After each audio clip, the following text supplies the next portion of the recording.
কিস্তির টাকা না দিতে পারায় গরু ছিনিয়ে নিলেন এনজিও কর্মী।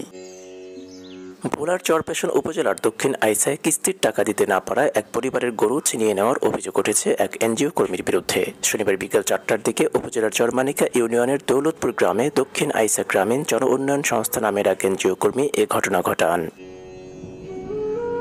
এ ঘটনা জানাজানি হলে ওই এনজিওর বিরুদ্ধে চরম ক্ষোভ প্রকাশ করেছেন এবং অভিযুক্তদের বিচারের দাবি জানিয়েছেন স্থানীয়রা। ভুক্তভোগী দৌলতপুর গ্রামের কাঞ্চন মিস্ত্রির স্ত্রী কুলসুম বেগম বলেন, সম্প্রতি দক্ষিণ আইসা গ্রামীণ জন উন্নয়ন সংস্থা থেকে 70,000 টাকা ঋণ গ্রহণ করি। সেই টাকার কিস্তি হিসেবে সপ্তাহে 2500 টাকা করে 13টি কিস্তি দিই। হঠাৎ দেশের চলমান পরিস্থিতির কারণে ঋণের কিস্তি পরিশোধ করতে না পারায় ওই এনজিওর মাঠকর্মী হাসিনা ও ম্যানেজার মোহাম্মদ শামীম আমার বাড়িতে এসে গোয়ালঘর থেকে একটি গাভী গরু ছিনিয়ে নেন।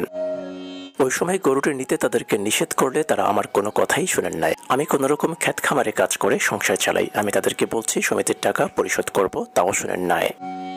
তিনি আরও বলেন, ওই গরুটি নিয়ে যাওয়ার সময় তাদেরকে বলছি গরুটির একটি 4 মাসের বাচ্চা রয়েছে, বাচ্চাটি এখন চিৎকার করছে তার মায়ের জন্য, তবুও তারা গরুটি ছাড়েননি। স্থানীয় ইউনিয়ন পরিষদের ইউপি সদস্য সালাউদ্দিন মুন্সি বলেন, এনজিওর টাকা দিতে না পারায় গোয়ালঘর থেকে একটি গরু ছিনিয়ে নিয়ে অমানবিক কাজ করেছেন এনজিওর লোকজন। আইনগতভাবে এটা করতে পারে না। এনজিওটির বিরুদ্ধে তদন্ত করে কঠোর ব্যবস্থা নেওয়া উচিত। সংস্থার মাঠকর্মী হাসিনা বেগম বলেন, এনজিও থেকে 70,000 টাকা ঋণ নিয়ে কয়েকটি কিস্তি চালিয়েছেন কুলসুম বেগম। এরপর ঋণ খেলাফি করছেন তিনি। সেই টাকা পরিশোধ করতে বারবার বলি, টাকা পরিশোধ না করায় তাদের একটি গরু নিয়ে আসছি। গ্রামীণ জন উন্নয়ন সংস্থার ম্যানেজার মোহাম্মদ শামীম জানান, কিস্তির টাকা পাওনা থাকায় একটি গরু নিয়ে গেছেন। দক্ষিণ আইসা থানার ভারপ্রাপ্ত কর্মকর্তা ওসি সাইদ আহমেদ জানান, ভুক্তভোগীর লিখিত অভিযোগ পেলে তদন্ত করে আইনানুগ ব্যবস্থা নেওয়া হবে।